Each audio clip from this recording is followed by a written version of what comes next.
Hi, welcome back to my channel. Today I'm going to talk about 5 ways that CFS has impacted my life, and it's part 3 of my CFS story. So let's begin. First of all, got to mention the yellow smear. We moved house about a month ago and just testing out paint colours for my room, and obviously put the paint test in the wrong place. I was not thinking. So try and ignore it, even though it's annoying me. So I need to say, CFS has impacted my life in many ways, but I've chosen a few main ones to talk about today. So the first way it has impacted my life is I no longer have the ability to plan my life anymore. So that's day-to-day activities, or definitely not long-term activities or plans, because of how the illness fluctuates so much, and the unpredictability day to day, week to week, month to month, and you just never know how you're going to wake up feeling that day. If it's a less bad day, then I can do some things, but if I don't know if it's going to be that, or if it's a flare day, I can't keep to my plans at all. And even if it is a less bad day, it can end up being a bad day. You just don't know, so you can't plan. And I am a girl of lists, so it's extremely frustrating not to be able to plan my life or have control over anything.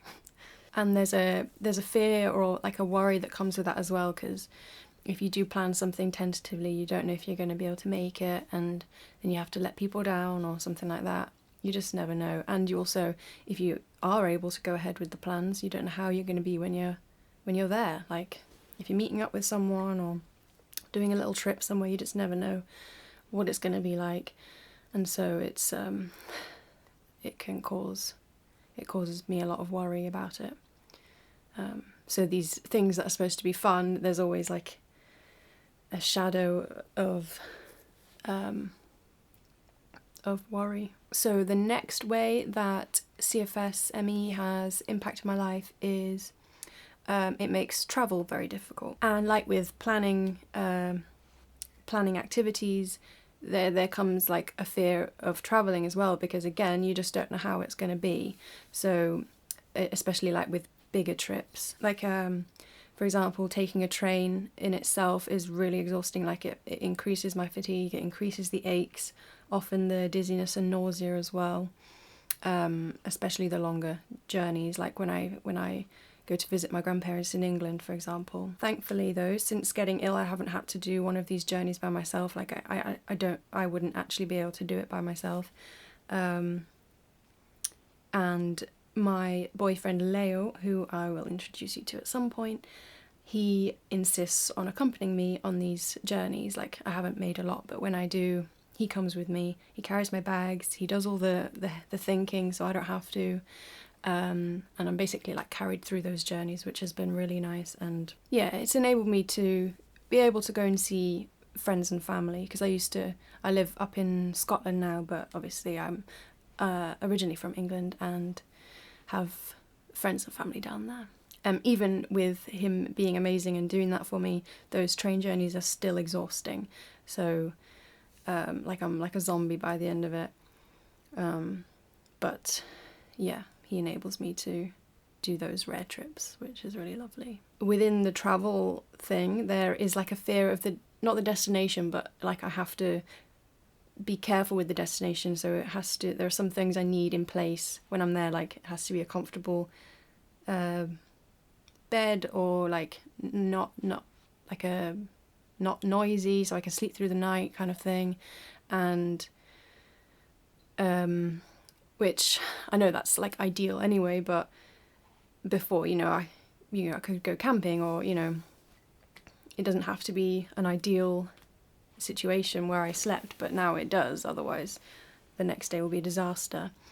And one thing is that I need a cold bath, so I need access to a bath of some kind which I can fill with cold water, and I'll talk about this in future videos more, but cold water is very much part of my life now. It reduces my aching, it helps with dizziness and nausea, and yeah, my back and stuff like that. So cold water in like a bath form is necessary for me now, for me to have like any kind of comfort when I'm at someone else's house, or But yeah, I'll talk more about cold water in other videos because I love it. So it means I can't do like spontaneous trips, and I can't do trips by myself, that kind of thing. So that's another way that CFS has impacted my life. The next thing is exercise, and this one is like horrible because I used to, when I got ill, I was exercising every day. I could do a bike ride or a run and some weights like every day without fail because I loved it, and it made me feel good about myself, and made my days good. Like it just really helped. It was helpful for me. So yeah, when I got ill, I've mentioned in another video before, I think it was part 1, when I first started having my symptoms on and off, I would try and push through them, and I would carry on exercising, and which was a really bad thing to do. Like, I should have listened to my body. I knew something was wrong, but I didn't know what it was, and I just kept trying to push through, but I should have listened to it. And I think that was one of the reasons why the symptoms came to stay, because I kept trying to push through them, and it was really dangerous. And yeah, so now basically, after coming from where I've been the fittest in my life, exercise is now like poison. Like, it feels like poison to me. The symptoms all hit, and really heavily, and can lead to flare days and all that. It's like it feels like poison. I can't describe it. But yeah, that's really hard.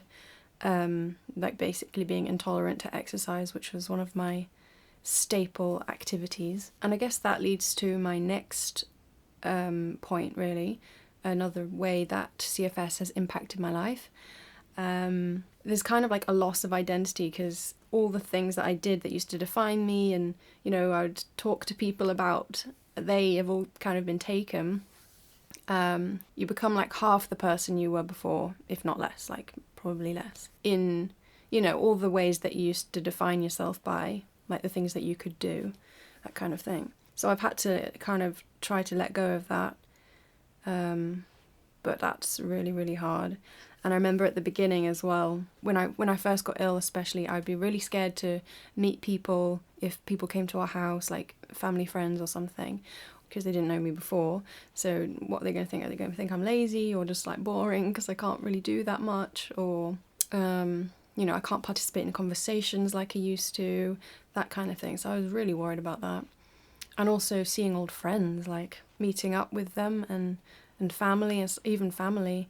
I just didn't, I was just really worried about what people would think of me, which is what I do anyway. Yeah, there's a sadness that you can't contribute to those conversations, or tell people about your life, or engage in the way that you used to. And because you can look exactly the same as you did before you got ill, it's like there's no visible markers of you're ill.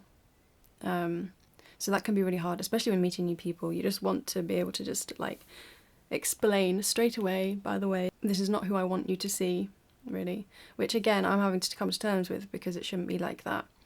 Yeah, it's a reality. So the last point I'm going to speak about today, about the way that CFS has impacted my life, is in terms of singing. Like, one thing I love the most, but it also makes me the most tired, kind of pretty much very quickly. And so the amount I can do with it is limited. I sing and I write songs. A few years ago I decided that I wanted to pursue it as some kind of career, in whatever form that took. And when I got ill, I was halfway through a music HND course. The course had gone online, the end of the first year had gone online due to the lockdown. And I'd been able to write like some songs that I was really proud of, and I'd been able to get better at guitar in that time, and learn some cover songs and stuff like that to build up as a set list for when things opened up and I can go out and play in gigs and stuff. And that summer 2020, I started busking, because live performances had always scared me. Like, I'd never got to the point where I wasn't terrified to go on stage. But busking really helped with that and helped build confidence in that way. So I was ready by the end of that summer to like really go out there, put myself out there. So by the end of that summer I was ill, and we went back into lockdown anyway, and I was doing my online course and writing more songs and stuff like that. But obviously when the lockdowns were finished I was still ill, so I currently can't go out and perform. I do some things at home with it sometimes, online stuff, like little Instagram posts or some things for YouTube. But yeah, I can't go out and perform, which I was really ready to do. So that's been upsetting. I don't want to let singing and songwriting go, like I can't let it go. And thankfully my boyfriend Leo is a musician and music producer as well as other things.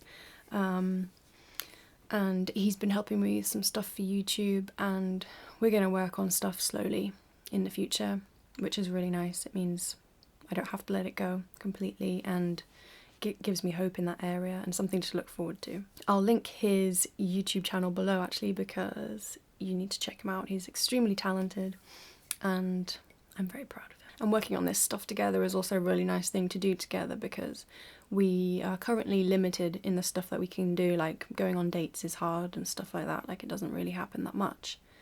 That's when we're together, because we're long distance at the moment. So that's just been nice to be able to do together.